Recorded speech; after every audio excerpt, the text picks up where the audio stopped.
तो हम ये एग्जांपल लेके चल रहे थे, एक हेड ऑफिस, उसकी 4 यूनिट दिल्ली, यूपी, हरियाणा, राजस्थान। इसके जब कंसोलिडेटेड फाइनेंशियल स्टेटमेंट बनेंगे, तो चारों की टर्नओवर को मर्ज किया जाएगा, उसके हिसाब से उसके फाइनेंशियल स्टेटमेंट बनेंगे, राइट? इस कंपनी के लिए हेड ऑफिस ने जो है ऑडिटर अपॉइंट किया, कंसोलिडेटेड बनेंगे इसके सारे फाइनेंशियल्स वगैरह, राइट? तो कंसोलिडेटेड फाइनेंशियल स्टेटमेंट के ऑडिट के लिए यहाँ पे जो है ऑडिटर अपॉइंट करा गया, और ऑडिटर ने जो है कंसोलिडेटेड फाइनेंशियल स्टेटमेंट जो है, इसकी जो कंसोलिडेटेड जो है बुक्स ऑफ अकाउंट जो बनेगी, उसकी ऑडिट मैंडेटरी थी। उसने जो था इसको इसका जो है फीस रेस करी, इसने 1 लाख रुपए उसकी फीस डिमांड करी। इस 1 लाख की फीस के ऊपर मान लेते हैं 18% जीएसटी रेट था, तो 18,000 रुपए इस पे जीएसटी लगा। 1,18,000 रुपए का इनवॉइस जो है ऑडिटर ने बना दिया अपनी फीस का। अब ये फीस जो है अब ये फीस जो है ये इनवॉइस किसको देगा? ये इनवॉइस देगा हेड ऑफिस को। अब हेड ऑफिस को ये इनवॉइस दे देगा। अब हेड ऑफिस को जब ये इनवॉइस देगा, तो हेड ऑफिस इसका क्रेडिट ले लेगा, राइट? ये सप्लायर हो गया, समझ रहे हो ना, नॉर्मल बेसिस पे ये हेड ऑफिस इसका क्रेडिट ले लेगा, आईटीसी अवेल कर देगा। अब समझने वाली बात ये है कि एक्चुअल में सप्लाई कौन कर रहा है, सेल कौन कर रहा है? ये चार यूनिट जो हैं अलग अलग दिल्ली, यूपी, हरियाणा और राजस्थान, ये चारों यूनिट अपनी अपनी सेल कर रही है। ये भी कुछ सप्लाई कर रही है, इसकी भी टर्नओवर है। ये भी सेल कर रही है, सेल कह लो सप्लाई कर लो, सेल एक पार्ट होता है सप्लाई का, हम सप्लाई चैप्टर पढ़ चुके हैं, इसलिए मैं सप्लाई वर्ड यूज कर रहा हूँ कि जीएसटी पढ़ रहे हैं तो यहाँ पे सप्लाई कहेंगे, राइट? तो ये चारों चारों अपनी अपनी सप्लाई कर रही है, चारों के अपने अपने क्लाइंट्स हैं, चारों अपने अपने सप्लाई कर रही हैं। चारों जो है आउटवर्ड में जीएसटी पे कर रही होंगी, अपनी सेल पे जीएसटी पे कर रही होंगी। अब इसका इनवॉइस इसके पास आया, अब ये हेड ऑफिस तो कुछ सप्लाई कर नहीं रही, हेड ऑफिस कुछ सप्लाई नहीं कर रही, ये तो खाली जो है इस कंपनी के ब्याह पे खर्चे जो है वो यहाँ पे आ रहे हैं, इसको खर्चे ये कर रही है एक्सपेंस, ये एक्सपेंस कर रही है, तो इस पे जीएसटी लगा हुआ बिल आ रहा है इसके पास, और जो है ये सप्लाई कर रही है।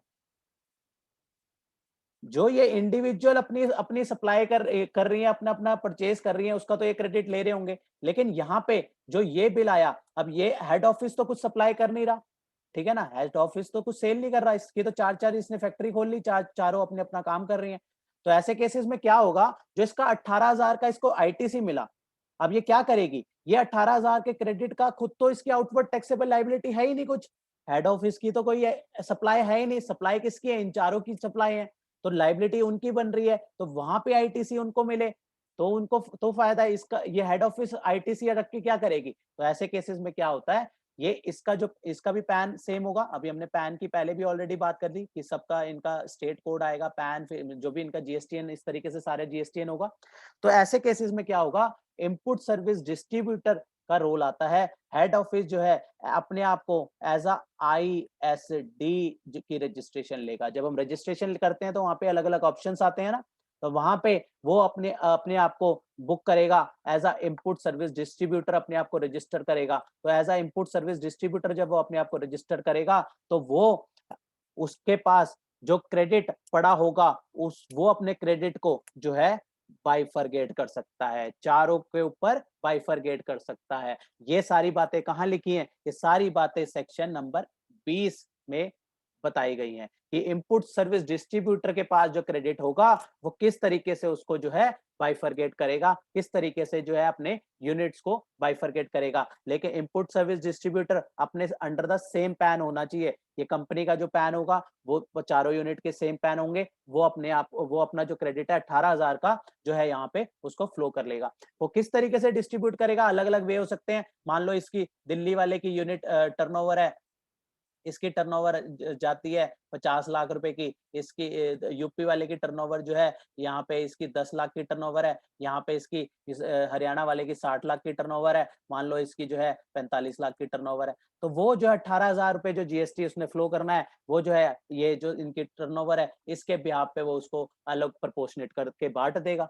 तो इस तरीके से आईएसडी की रजिस्ट्रेशन कौन लेगा, हेड ऑफिस आईएसडी की रजिस्ट्रेशन लेगा और 18,000 का जो उसके बाद क्रेडिट पड़ा होगा वो उस 18,000 के क्रेडिट को बांट देगा, क्योंकि 18,000 का उसके पास उसका कोई फायदा नहीं है, क्योंकि सप्लाई एक्चुअल में कौन दे रहा है, ये चारों यूनिट सप्लाई दे रहे हैं, इनके ऊपर जो है जीएसटी की लायबिलिटी आनी है, तो इनको क्रेडिट देने दिया जाए, तो ये हेड ऑफिस ने जो बर्डन बियर किया है उसका उसको तो वो तो सिर्फ इनके ब्याह पे खर्चे जो है वो कर रही है, तो इनको जो है क्रेडिट का इसका का कोई रोल नहीं है, तो इसलिए जो है आईएसडी की ऐसे केसेस में जरूरत पड़ती है। तो आप प्रोविजन क्या कहता है इसके रिगार्डिंग, हम इस प्रोविजन में अब रेफर करते हैं कि सेक्शन नंबर 20 इसके रिगार्डिंग क्या बात करता है और आईएसडी के केस में किस तरीके से जो है वो क्रेडिट का फ्लो रहेगा। तो आईएसडी का सेक्शन, एक मिनट थोड़ा ऊपर आ गए हम,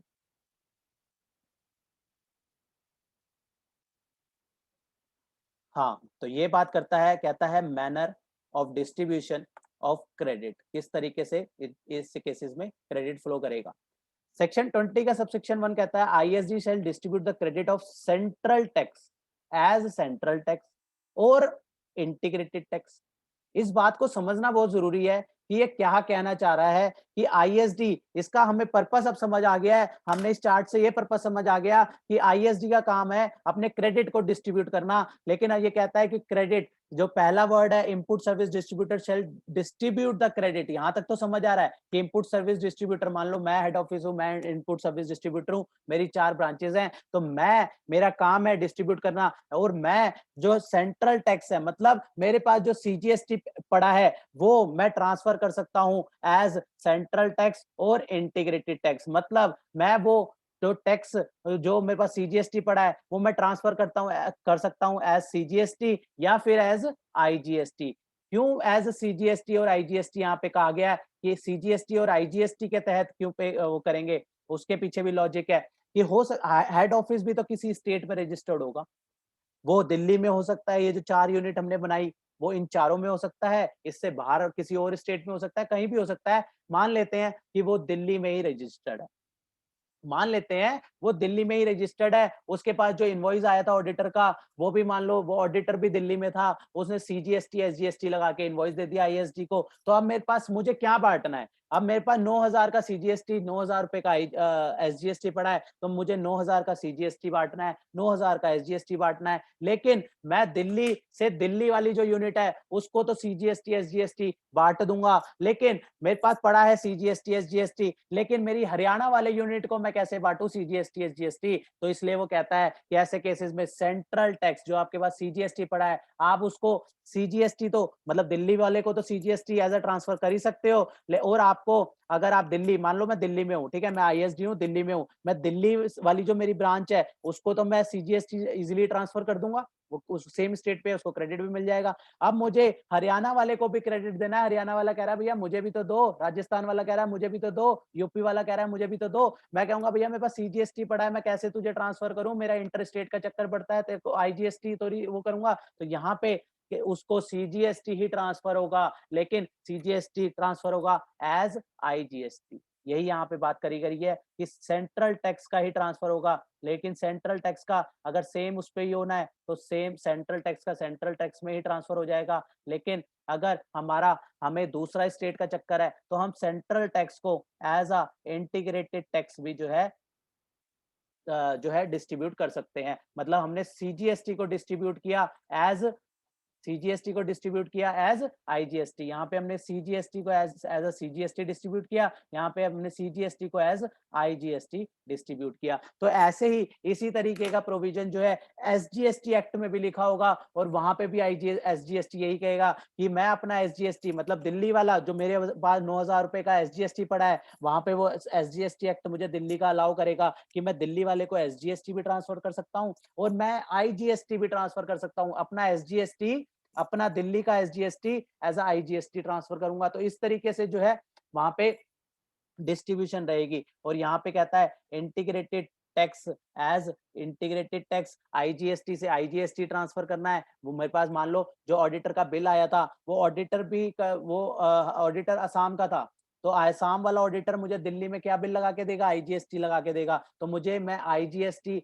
को आईजीएसटी में भी ट्रांसफर कर सकता हूँ, डिस्ट्रीब्यूट कर सकता हूँ, ठीक है, हरियाणा वाले को मैं आईजीएसटी का मेरे पास बिल आया ऑडिटर का, मेरे पास आईजीएसटी 18,000 का पड़ा है, तो मैं हरियाणा वाले को आईजीएसटी ट्रांसफर कर सकता हूँ, या और दिल्ली वाले को सीजीएसटी ट्रांसफर कर सकता हूँ। तो इस तरीके से यहाँ पे लिखा गया कि सेंट्रल टैक्स को आप सेंट्रल टैक्स और integrated tax as a distribute कर सकते हो, और आपका इंटीग्रेटेड मतलब टैक्स पड़ा है, मतलब आईजीएसटी पड़ा है, तो आप आईजीएसटी या फिर सीजीएसटी के तौर पे भी ट्रांसफर कर सकते हो। कैसे ट्रांसफर करोगे? इनपुट सर्विस डिस्ट्रीब्यूटर आप ट्रांसफर करोगे, एक डॉक्यूमेंट इशू करोगे, input service distributor invoice issue करेगा, यहाँ वहां पे उसको कहा जाता है ISD invoice. ISD invoice issue करेगा जिसमें containing the amount of input tax credit being distributed in some manner as may be prescribe. तो जो है उसमें वो इनवॉइस इशू करेगा, और इनवॉइस में सारी चीजें लिखेगा, इनपुट टैक्स मैं इतना इनपुट टैक्स क्रेडिट जो है वो इन यूनिट्स को जो है ट्रांसफर कर रहा हूँ। जैसे इनवॉइस का फॉर्मेट होता है, सेम उसी तरीके से जो है इनपुट सर्विस डिस्ट्रीब्यूटर जो है अपना जो है क्रेडिट भी जो है डिस्ट्रीब्यूट उस तरीके से कर सकता है। इनपुट सर्विस डिस्ट्रीब्यूटर में distribute the credit subject to the condition. पहला कहता है credit can be distributed to the recipient of credit against a document. ठीक है, हमने बात करी कि एक डॉक्यूमेंट होना चाहिए, किसी ना किसी डॉक्यूमेंट के तहत जो है क्रेडिट जो है फ्लो करा जाएगा। कोई ना कोई डॉक्यूमेंट तो चाहिए ना क्रेडिट फ्लो करने के लिए, तो यहाँ पे डॉक्यूमेंट की जरूरत पड़ेगी, डॉक्यूमेंट को यूज करके जो है क्रेडिट फ्लो कर दिया जाएगा। कंडीशन नंबर बी क्या कहती है? बी कहती है amount of the credit distributed shall not exceed the amount of credit available. जितना क्रेडिट पड़ा है उससे ज्यादा तो कौन कैसे बांट सकता है? 18,000 का क्रेडिट पड़ा है मेरे पास, तो मैं 18,000 ही ऑब्वियसली बांटूंगा ना, और 9,000 का क्रेडिट पड़ा है तो 9,000 का क्रेडिट बांटूंगा। यही यहाँ पे कंडीशन लगाई है, तो ऑब्वियसली ये तो होना ही है। उससे ज्यादा तो ऑब्वियसली जितना उसके पास पड़ा है उससे ज्यादा तो वैसे भी नहीं बांट सकता। The credit of the tax paid on input services attributed to the receipt of credit shall be distributed only to the debt recipient only। इसमें हमें एक चीज और ध्यान रखनी है कि यहाँ पे ये जो क्रेडिट है सिर्फ और सिर्फ आईएसडी जो बांट सकता है वो इनपुट सर्विसेज का ही बांट सकता है, ना तो वो इनपुट का बांट सकता है और ना ही वो कैपिटल गुड्स का बांट सकता है। क्यों? क्यों इनपुट का नहीं बांट सकता, क्यों कैपिटल गुड्स का नहीं बांट सकता? लॉजिकली समझना होगा कि कहीं ना कहीं अगर इसकी चारों ब्रांचेस, चारों फैक्ट्रियां हैं, चारों फैक्ट्रियां यहाँ पे दिल्ली की फैक्ट्री जो है, दिल्ली की जो फैक्ट्री है वो अपना इनपुट डायरेक्टली लेगी, इनपुट अपना डायरेक्टली लेगी, और अगर दिल्ली वाले को कोई कैपिटल गुड्स लेना है तो वो डायरेक्टली लेगी। यहाँ ऐसे ही जो है यूपी वाली जो है कुछ उसने इनपुट लेना है तो वो डायरेक्टली लेगी, कैपिटल गुड्स लेना है डायरेक्टली लेगी। हरियाणा वाली भी अपना इनपुट जो उसको फैक्ट्री में यूज करना है डायरेक्टली लेगी, कोई मशीनरी चाहिए उसको वो डायरेक्टली लेगी, तो सीधा सीधा वो इनवॉइस अपने फैक्ट्री अपने पास लेगी, और अपने क्योंकि उसकी रेगुलर सप्लाई है वो अपना आईटीसी वहां से एडजस्ट करेगी। बात सिर्फ आती है जहां पे इनपुट सर्विसेज की कोई सर्विसेज प्रिक्योर करी, वहां उस सर्विसेज को जो कि चारों ब्रांचेस के लिए एप्लीकेबल है, लेकिन जैसे हमने ऑडिटर वाला एग्जांपल लिया कि ऑडिटर कंसोलिडेटेड फाइनेंशियल स्टेटमेंट की ऑडिट होनी है, तो ऐसे केसेस में वो चारों की टर्नओवर को ऐड करना है, तो हेड ऑफिस के पास जो क्रेडिट आएगा उसको बांटने की जरूरत है। तो इसलिए सिर्फ और सिर्फ इनपुट सर्विस को कवर किया गया। इनपुट और कैपिटल गुड्स तो डायरेक्टली जो है ब्रांचेस अपने पास जो है सीधा सीधा इनवॉइस ले सकती हैं और अपना क्रेडिट ले सकती हैं। इसलिए जो बचा था इनपुट सर्विस उसके लिए जो है उसको बांटने के लिए जो है आईएसडी का रोल आया। इसके अलावा अदरवाइज जो है वो डायरेक्टली जो है अपना रेज कर सकती है। इसके बाद पॉइंट नंबर डी कहता है the credit of the tax paid on input service. या ध्यान रखना है हमें, सिर्फ और only for the service, input service distributor, देखो नाम ही बता रहा है इनपुट सर्विस डिस्ट्रीब्यूटर, सिर्फ और सिर्फ इनपुट सर्विस डिस्ट्रीब्यूटर, सिर्फ और सिर्फ सर्विस की ही डिस्ट्रीब्यूशन होगी, ये वर्ड में ही लिखा हुआ है इसलिए हमें ध्यान रखना है। इसके बाद ये इनपुट और कैपिटल गुड्स को डिस्ट्रीब्यूट नहीं कर सकता, सिर्फ और सिर्फ सर्विस का ही जो है क्रेडिट डिस्ट्रीब्यूट कर सकता है। The credit of tax paid of input service attributed to the more than one recipient. कैसे डिस्ट्रीब्यूट करेगी वो यहाँ पे बताया गया। इनपुट सर्विस डिस्ट्रीब्यूट करने का जो तरीका रहेगा वो प्रोराटा बेसिस पे, जैसे अभी हमने एग्जांपल लिया टर्नओवर का कि सारों की चारों ब्रांचेस की टर्नओवर निकाल लेंगे तो उस टर्नओवर के रेशियो पे जो है वो डिवाइड कर देगी। तो यहाँ पे भी यही बातें करी गई कि टर्नओवर चारों स्टेट की जितनी भी जो स्टेट्स हैं उनके टर्नओवर के बेसिस पे उसकी रेशियो बना देंगे और उस रेशियो पे जो है इनपुट सर्विस का क्रेडिट को जो है डिस्ट्रीब्यूट कर दिया जाएगा। यही यहाँ पे जो है बात पॉइंट नंबर डी में करी गई। पॉइंट नंबर ई कहता है credit of tax paid on input service attributable to all the recipient shall be distributed among the among such on the pro rata basis on the basis of turnover. इसके अलग अलग veg जो है हमारे निकल के आते हैं कि किस तरीके से जो है डिस्ट्रीब्यूट करना है। अगर कोई नई कंपनी खुली है, अगर उसके बाद टर्नओवर नहीं है, तो उस केस में या फिर कहें कि उसका पहला साल ही है, तो उसको प्रीवियस ईयर की टर्नओवर कैसे मिलेगी? क्योंकि इसके लिए जो देखनी है टर्नओवर, वो प्रीवियस ईयर की देखनी है, तो प्रीवियस ईयर की टर्नओवर अवेलेबल नहीं है, तो हमें उस केसेस में क्या करना है? तो यहाँ पे डिफरेंट डिफरेंट सिचुएशन बन के आएगी। तो ऐसे केसेस में कहता है कि लास्ट क्वार्टर की टर्नओवर देख लो आप, लास्ट क्वार्टर को फॉलो कर लो। तो यहाँ पे अलग-अलग सिचुएशन के लिए यहाँ पे एक्सप्लेनेशन डाली गई कि क्या-क्या करना है, रेलेवेंट पीरियड कौन-सा लिया जाएगा, recipient of credit having the turnover in the state, यहाँ पे फाइनेंशियल ईयर की जो है पूरे के पूरे फाइनेंशियल ईयर को कंसीडर किया जाएगा, और अगर नहीं है तो लास्ट क्वार्टर को जो है कंसीडर कर लिया जाएगा। और यहाँ पे कहता है रिसिप्ट ऑफ क्रेडिट कि को भी डिफाइन किया गया है। रिसिप्ट ऑफ क्रेडिट का क्या मतलब है? Supplier having under the same pan, जो मैंने अभी स्टार्टिंग में भी बात करी कि इनपुट सर्विस डिस्ट्रीब्यूटर जिसको डिस्ट्रीब्यूट कर रहा है, सारे के सारे जो है अंडर द सेम पैन होने चाहिए। ये बहुत ही इंपॉर्टेंट कंडीशन है। अगर पैन अलग है तो ऑब्वियसली वो जो है डिस्ट्रीब्यूट नहीं कर सकता। टर्नओवर की हमने बात करी, turnover to the registered person value of supply reduce by the amount of duty. ये जो जैसे टर्नओवर की वैसे बात थी, जहाँ पे हम टर्नओवर की एक्चुअल एग्रीगेट टर्नओवर की जब हमने डेफिनेशन देखी थी, तो वहां पे भी हमने इस तरीके से देखा था कि वहां पे भी ड्यूटीज और टैक्सेस को जो है एक्सक्लूड करते थे। यहाँ पे भी जो है जब टर्नओवर निकालेंगे तो यहाँ पे भी ड्यूटीज एंड टैक्सेस को एक्सक्लूड करेंगे, चाहे वो सेंट्रल एक्साइज ड्यूटी सीएसटी जो कि पहले जो लगती थी, जो पहले लिस्ट 1 और लिस्ट 2 में जो थी, शेड्यूल उसके 7 शेड्यूल ऑफ कॉन्स्टिट्यूशन में जो थी, उस वो सारी जो ड्यूटीज हैं वो लेस करके जो अमाउंट निकलेगा, वो ही टर्नओवर का पार्ट जो है माना जाएगा।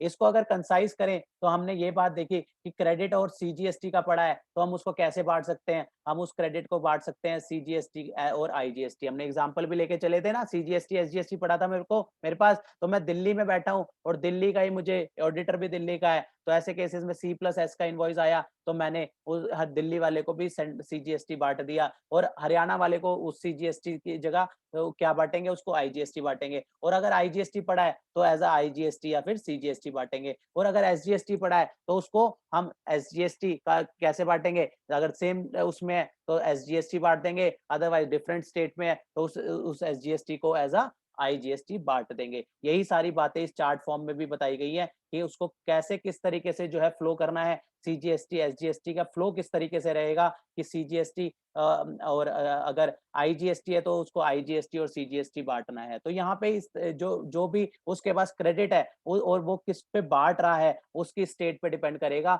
अगर वो सेम है तो सी और एस के हिसाब से बांट सकता है, अगर वो डिफरेंट है तो वहां पे उसके हिसाब से उसकी अलॉटमेंट रहेगी। तो ये हमने ऑलरेडी डिस्कस कर चुके हैं। अब ये लास्ट सेक्शन जो है आज का जो हमारा बचता है, सेक्शन नंबर 21, इसको हम पढ़ते हैं, और इसके बाद हमारे जो है हमारा चैप्टर आईजीएसटी का हमारा पूरा हो जाएगा। लास्ट सेक्शन, सेक्शन नंबर 21 कहता है manner of recovery of credit distributed in excess. अगर किसी वजह से हमने जो क्रेडिट बांटा वो हमने ज्यादा बांट दिया, हमने क्रेडिट जो था वो ज्यादा बांट दिया, हमने दिल्ली वाले को क्रेडिट देना था, मान लो हम उसकी टर्नओवर कम थी, लेकिन हमने गलती से उसको ज्यादा क्रेडिट दे दिया, और हरियाणा वाले की टर्नओवर ज्यादा थी और उसको गलती से हमने ज्यादा क्रेडिट दे दिया। तो मतलब अगर हमने जिसको क्रेडिट फ्लो करना था और हमने उसको गलती से किसी यूनिट को ज्यादा दे दिया या कम दे दिया, तो उसके लिए सेक्शन 21 कहता है कि उसकी रिकवरी किस तरीके से करी जाएगी। Manner of recovery of credit distributed in excess. पहले तो लाइन को समझना जरूरी है कि मैनर ऑफ रिकवरी, रिकवरी कैसे करेंगे, किसकी रिकवरी करेंगे? क्रेडिट डिस्ट्रीब्यूटेड की। जो क्रेडिट इनपुट टैक्स क्रेडिट हमने डिस्ट्रीब्यूट कर दिया, एक्सेस वाला ज्यादा क्रेडिट जिसको दे दिया, उसको कैसे उससे रिकवर किया जाएगा? तो कहता है where the input service distributor distributed the credit in contravention of the provision. क्योंकि कॉन्ट्रवेंशन प्रोविजन क्या कहता था, ऊपर क्या कहता था? वो कहता था टर्नओवर के ब्याह पे कर दो, टर्नओवर नहीं है तो क्वार्टर का ले लो। तो उसने फिनोमिना बताया था, लेकिन हमने फिर भी किसी वजह से गलती से जो है, गलती से या जानबूझ के जो भी कह लो, तो अगर हमने गलती से या जानबूझ के जो है ज्यादा क्रेडिट किसको दे दिया, तो जो एक्सेस हमने डिस्ट्रीब्यूट कर दिया। एग्जांपल लेके चलते हैं, वही वाला एग्जांपल कंसीडर करेंगे। मान लेते हैं हमने दिल्ली वाले को जो है ज्यादा क्रेडिट दे दिया, तो हमने यहाँ पे अब हमारे को सेक्शन 21 की हेल्प लेके जो है इसका जो क्रेडिट हमने इसको एक्सेस कितना था हमारे पास टोटल क्रेडिट था 9,000 रुपए का 9,000 का सीजीएसटी था 9,000 रुपए का एसजीएसटी था। हमने इसका बनता था मान लो 1,000 रुपए और 1,000 रुपए हमने इसको देना था और एक्चुअल में हमने इसको गलती से 1,500 रुपए और 1,500 रुपए हमने इसको दे दिया। हमने इसको इतना दे दिया, हमने कितना एक्सेस दे दिया 500 रुपए सीजीएसटी 500 रुपए एक्सजीएसटी हमने इसको एक्सेस दे दिया। तो ये कहता है input service distributor distributed credit in contravention of the provision contain in section 20 जो हमने सेक्शन 20 अभी पढ़ा जस्ट आईएसडी वाला उसके कॉन्ट्रवेंशन में हो गया। वो क्या कहता था प्रो राटा बेसिस पे आप जो है डिस्ट्रीब्यूट करो, लेकिन हमने गलती से इसको ज्यादा दे दिया। तो इससे क्या करेंगे जो एक्सेस डिस्ट्रीब्यूशन जो कि एक्सेस डिस्ट्रीब्यूशन कितना था 500 रुपए सीजीएसटी 500 रुपए एसजीएसटी वो कहता है एक्सेस क्रेडिट जो है जो डिस्ट्रीब्यूट कर दिया उसको रिकवर कर लो, उसको वापस ले लो फ्रॉम सच रेसिपिएंट। दिल्ली वाले से यहाँ पे हमारे एग्जांपल के हिसाब से कौन बन गया दिल्ली वाला जो है था वो हमारा जो है कहता है सेक्शन 21 कहता है कि उस दिल्ली वाले से वापस ले लो और उस अलोंग विद इंटरेस्ट उससे 500 रुपए वापस ले लो साथ में इंटरेस्ट भी ले लो and provision of section 73 and 74 apply. ये प्रोविजन क्या कहते हैं ये हम जब अलग से इसको अलग से इसके ऊपर चैप्टर है जब हम पेनल्टीज वगैरह डिमांड पेनल्टी ये सब चीजें बातें करेंगे तो वहां पे हम देखेंगे कि 74 और 73 74 जहाँ पे पेनल्टीज वगैरह लगाई जाती हैं डिपेंडिंग अपॉन कि किसी ने जो है कोई गलती करी है उसने इंटेंशन के साथ करी है या उससे गलती से हो गई है। अगर वो गलती से हो गई है तो उसको सेक्शन 73 के हिसाब से उसको कम पेनल्टी लगती है। अगर उसने जानबूझ के गलती करी है तो वहां पे उसको ज्यादा पेनल्टी लगती है। तो वहां पे कहता है कि अलोंग जो है उससे 500 रुपए तो लिए ही जाएंगे, इंटरेस्ट भी लिया जाएगा और साथ में उसके ऊपर पेनल्टी भी लगाई जाएगी सेक्शन 73 या फिर 74 जो भी एप्लीकेबल होगा। अगर इंटेंशनली करी होगी तो 74 लग जाएगा, गलती से हो गई तो कम पेनल्टी लगेगी 73 के हिसाब से। तो यहाँ पे यही कहता है कि उससे वापस ले लो जो उसको एक्सेस डिस्ट्रीब्यूट हो गया है। और कहता है shall mutatis mutandis apply for the determination of amount to be recover. तो उसी तरीके से वो सेम अप्लाई हो जाएगा for the determination of amount to be recover. तो हमने ऊपर एग्जांपल जो समझा अभी कि 1,000 रुपए जाना था 1,500 रुपए उसको हमने दिल्ली वाले को गलती से दे दिया, 500 रुपए उससे वापस ले लो, उसके ऊपर इंटरेस्ट भी ले लो उसके साथ इंटरेस्ट भी और साथ में उसको जो है पेनल्टी भी लगेगी 73 74 के हिसाब से।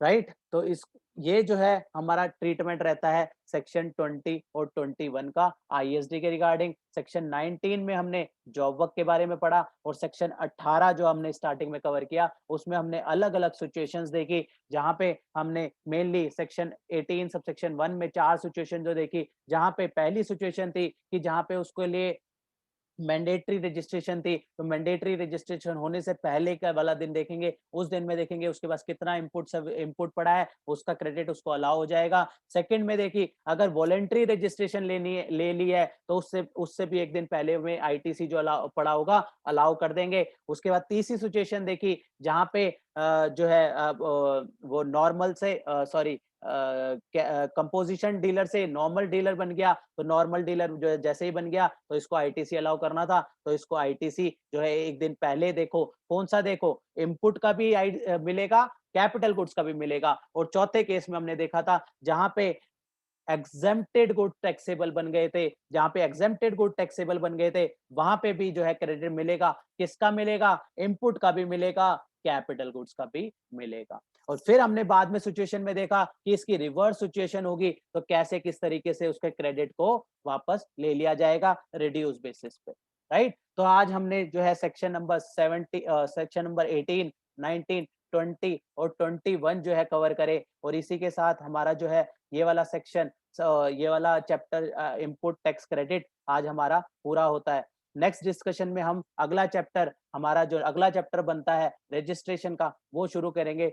बहुत ज्यादा इंपॉर्टेंट चैप्टर है क्योंकि सबसे पहले एम्बिट ही यही आती है किसी भी टैक्स पेयर के लिए कि उसके लिए मैंडेटरी है जीएसटी लेना या नहीं है। अगर जीएसटी लेना मैंडेटरी है, तो ये सारी चीज़ें उसके लिए काम की आ जाती हैं। जब उसके लिए जीएसटी लेना मैंडेटरी ही नहीं होगा, तो ये सारी चीज़ें उसके स्कोप से ही बाहर हो जाती हैं। तो इसलिए हमें जानना बहुत ज़रूरी है कि रजिस्ट्रेशन चैप्टर क्या कहता है कि कब-कब रजिस्ट्रेशन लेना मैंडेटरी है और कब-कब रजिस्ट्रेशन लेना मैंडेटरी नहीं है। क्या थ्रेशोल्ड है, क्या उसकी एप्लीकेबिलिटी है, क्या-क्या कब किस केस में टोटली एग्ज़ेम्प्ट है, किस केस में टर्नओवर भी बढ़ती जा रही है तो भी जीएसटी नहीं लेना। ऐसे-ऐसे केसेज़ हम उसमें कवर करेंगे। बहुत इम्पोर्टेंट से हमारा चैप्टर बनता है वो।